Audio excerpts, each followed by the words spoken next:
Yeah, Reese! Yeah! All right, how are we doing, guys? Hi, everyone. Thank you for joining me here tonight. For those who have not heard yet, I'm Reese, and I'm going to be finishing our Ecclesiastes series with us tonight. So, when I was younger, I would go through a lot of different phases of hyperfixation becoming a nerd.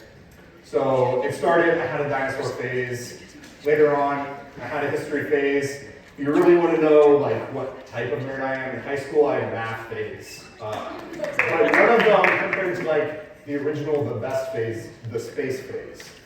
So I think there's just this gravitas to space that pulls me in. It's kind of unknowable and it's unfathomable and it's so cool and it's just dotted with all these little worlds that are just as big that are yet to be discovered. And yes, before you ask, my favorite movie is Interstellar.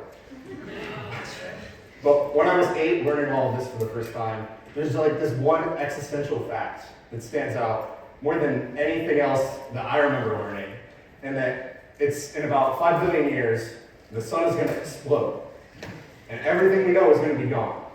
And what a way to rock an 8-year-old's world. 5 billion years is clearly not enough time to go to college, to get a job, to get married and to have kids. I need more than 5 billion years to do everything I want to do. And as dramatic as my 8-year-old self-sphere might have been, I don't think it was really about the sun at all. It was about time. It was about realizing for the first time that everything in my life was on a clock that I couldn't slow down.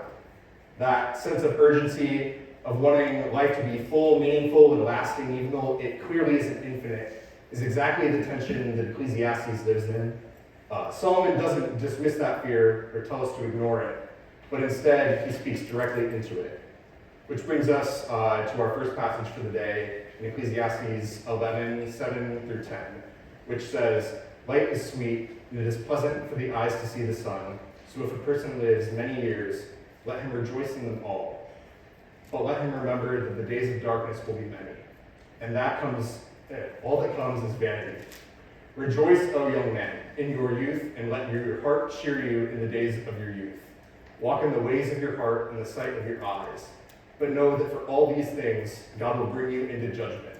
Remove vexation from your heart and put away pain from your body, for youth and the dawn of life are vanity." In these verses, Solomon gives us what I view as very straightforward advice. Go touch grass while your knees still work. Go outside, enjoy the sun and everything it shines on. I see this put into practice most every day when I come into this building, between turning the building into a racetrack, a pickleball court, a strange 80s adjacent murder mystery. We do a really good job of this. This is what I think Solomon means when he says to rejoice in our youth. Have fun, laugh with friends, do the dumb kind of ideas that might accidentally hurt someone. Because those times are going to come to an end. Unfortunately, we will all probably graduate. But that doesn't mean our enjoyment of God's creation ends there. Enjoying the light while it is sweet is a gift given to us by God. We have been given his creation to walk in the ways of our heart and the sight of our eyes. In a moment, I want you to take a few minutes to talk to the person next to you. Solomon says that the light is sweet, so I want you to answer this. What is one simple, specific thing in God's creation that has been sweet to you this week? It doesn't have to be deep. It can be as simple as a meal you made yourself, something fun you did with a friend, reading weird comments from the 812 spam, or going outside and enjoying the beautiful weather. So, what is one gift of the light you are choosing to enjoy right now? You can talk. Real. That's what I didn't even hear it. Yeah, so, no, that's true.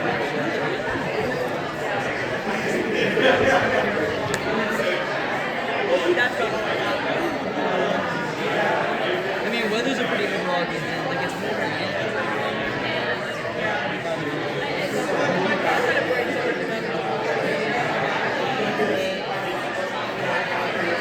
and I can hear this.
All right.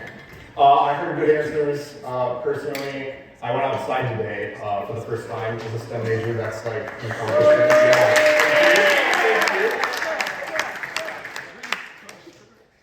So even when in the verse, Solomon warns us of the judgment of how we take pleasure in God's creation, that isn't supposed to be like a set of rules to how we should enjoy life. It's more like a trail through the woods. A trail isn't legalistic. It doesn't tell you how to walk on it, but it is put there as a guide to avoid danger. Similarly, God doesn't give us a checklist of how to live life, but a guide to follow. Instead of unfiltered desire, free to roam the woods as we please, we have joy under accountability.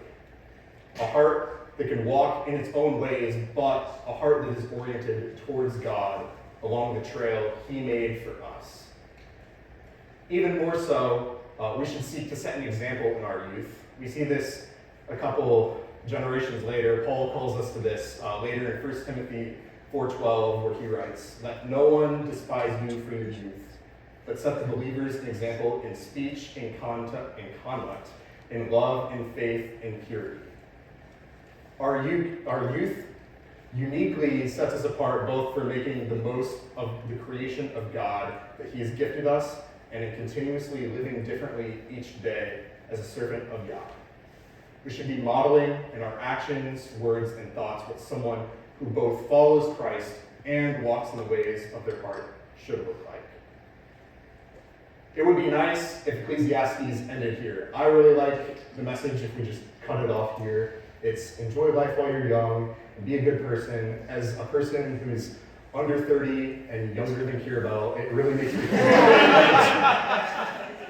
But unfortunately, it doesn't end here, with Solomon continuing in chapter 12, verses 1 through 8, which says, "Remember also your Creator in the days of your youth, before the days of evil come and the years draw near, of which you will say, I have no pleasure in them. Before the sun and the light and the moon and the stars are darkened and the clouds return after the rain. In the day when the keepers of the house tremble and the strong men are bent and the grinders cease because they are few. And those who look through the windows are dimmed and the doors in the street are shut. When the sound of the grinding is low and one rises up at the sound of a bird and all the daughters of song are brought low. They are afraid also of what is high and terrors are in the way. The almond tree blossoms, the grasshopper drags itself along, and desire fails, because man is going to his eternal home, and the mourners go about the streets, before the silver cord is snapped, or the golden bowl is broken, or the pitcher is shattered at the fountain, or the wheel is broken at the cistern, and the dust returns to the earth as it was, and the spirit returns to God who gave it. Vanity of vanities, says the preacher, all is vanity." He could have left it with "it's great to be young." But Ecclesiastes isn't about clean and simple answers.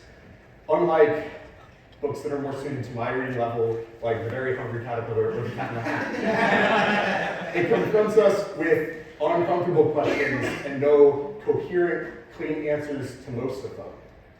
The teacher doesn't tell us how his body ages, how his knees don't feel the same, and the pain in his back won't go away. He tells us the feelings his age brings. He makes his body like a house, a temple that he built. His keepers of the house, his hands and arms, begin to tremble. The strong man, his legs, his mobility, and his power become bent and can no longer work. The grinders, his teeth, no longer able to enjoy the taste of his labor. And the windows, his eyes, no longer able to enjoy the beauty of the earth. The silver cord, the golden bowl, the pitcher, the wheel, all broken, twisted, and shattered. Everything that has been created will one day return to the dust it was created from. Every light will fade to darkness, and every echo of a song will grow faint. No house that is built will last for eternity, and no body will outrun its age. I often associate different seasons of my life with songs, usually theme songs from whatever show I'm watching. So when I was a kid, it was the Wild Kratts theme and the Magic School Bus. And in junior high, listen guys, I got really nerdy. I really like movie scores and like Star Wars just does it for me.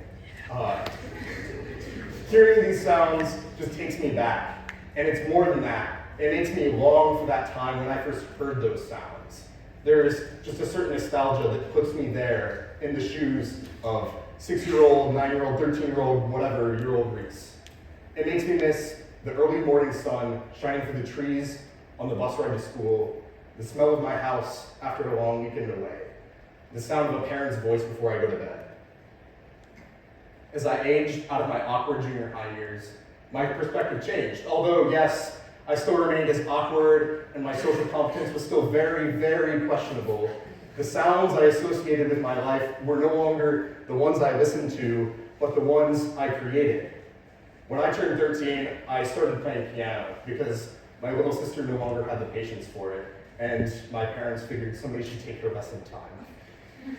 This decision unquestionably rerouted the course of my life in ways I never could have guessed, and I probably wouldn't be here tonight without it, because I'm the piano guy. But even more than that, it felt like I no longer had to just listen to my life. Instead, I could pick the notes of the next path I walked, and every note, chord, and song I played felt like a new step forward. I went to all these places, sharing my talents, painting pictures with the sounds that I thought nobody had made before. I cheered in the days of my youth, like Solomon tells us to. I planted vineyards of notes, and I built palaces of sheet music as he did. But just like the teacher's monuments and gardens, every note and chord is fleeting, vanishing like mist. These songs are bound by time and will fade from ear and memory. They are all played in vanity. So is that it? This seems so unsatisfying. God gave us this earth, and yet nothing we do in it even really matters to me. Each season passes, but none of them are truly new. So why do I bother? We're told earlier in this book to not hold on to former days, to move on, and that God's ways can never be truly understood by us. And all of this coupled together doesn't give me any sense of comfort or meaningful purpose. It feels like the sun is going to explode, and I can't do anything about it. Generations after Solomon, the realities he described come to pass. Jerusalem is destroyed, his palaces turned to rubble, and gardens reduced to ash.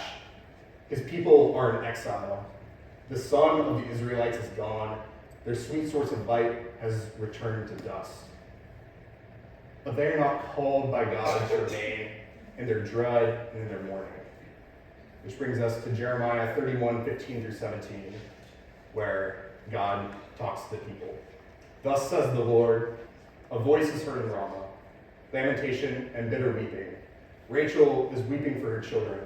She refuses to be comforted for her children because they are no more. Thus says the Lord, keep your voice from weeping and your eyes from tears, for there is a reward for your work, declares the Lord. And they shall come back from the land of the enemy. There is hope for your future, declares the Lord, and your children shall come back to their own country. Everything these people knew was taken from them, their homes, their families, their place of worship. But once again, they're not told to remain in their weeping and mourning, but to remember their calling. Even with the inherent vanity and meaninglessness of life that we seemingly have, there is reward for our work. To the Israelites, this promise appeared to them as a solution finite in nature, returning to Jerusalem to rebuild what was destroyed. But to us, we have an eternal promise, a return, a new son, unlike anything we've experienced before. Israel's son may be given temporary restoration, but Christ was given to us as eternal restoration. So we end Ecclesiastes in chapter 12, verses 13 and 14. The end of the matter, all has been heard. Fear God and keep his commandments, for this is the whole duty of man. For God will bring every deed into judgment with every secret thing, whether good or evil. And at this point, he finally gives us a straight answer. What is my purpose? Why am I walking this trail set out for me? The whole duty of man is to keep God's commandments. And yes, it says fear, but it's not this childish fear that I feel when the lights go out and my nightlight isn't on. It's a love, a reverence, a holiness that we give to him, different from any of the finite things we experience on earth. There's a quote that I recently saw from the book we're reading in my small group that really reminded me of this. So this is from St. Augustine's writings, where he says, "What do I love when I love my God? Not physical beauty or the splendor of time, not the radiance of earthly light, so pleasant to our eyes, not the sweetest melodies of harmony and song, not the fragrant smell of flowers, perfumes and spices, not manna or honey, not limbs such as the flesh delights to embrace. These are not the things that I love when I love my God. And yet, when I love him, I do indeed love a certain kind of light, a voice, a fragrance, a food, an embrace, but this love takes place in my inner person, where my soul is bathed in light that is not bound by space, when it listens to the sound that time never takes away, when it breathes in a fragrance which no breeze carries away, when it tastes food which no eating can diminish, when it clings to an embrace which is not broken when desire is fulfilled. This is what I love when I love my God." The light is pleasant and it's sweet for us to see and feel and experience, but we don't see and feel and experience God in the same way. He's like the things we've experienced, but he's so much more than that. He's a song that goes on forever, an embrace that never ends, and a light that never fades. Experiencing God is an incomprehensible thing that we can only describe with the greatest things of earth that we have experienced. Which brings us to our last verse today, John 8:12, where Jesus says, "I am the light of the world. Whoever follows me will not walk in darkness, but will have the light of life." The light he gives us isn't a finite sun, a season that gives way to the next, or a ray that fades with time. This is a love and a light that lasts eternally, transcending our discontent, our worry, our fear, and our mourning. He's this beautiful, wonderful light that gives us a universe full of things for us to experience. But more than that, more than the temples and vineyards, more than my music, more than any of our aspirations and achievements, our purpose in this world is to love and live for our God. In the end, Ecclesiastes doesn't tell us to stop enjoying life because it is finite. It tells us not to make our lives our God. Life is vanity. It is fleeting vapor that has no permanence, but we are to rejoice in it despite that. Music, friendship, laughter, and all of the earth are a gift to us, but none of that carries the weight of eternity that God does. When we give earthly things eternal weight, it builds pressure that leaves us in a dread, like our sun is about to go supernova, leaving us with nothing we can do about it. As the band comes up, I want you guys to take away that the wisdom we are given in the book isn't supposed to make us depressed, but to give us clarity. Clarity in our intentions, clarity in our purpose, and clarity in our hearts. Ecclesiastes doesn't end with vanity, but with reverence.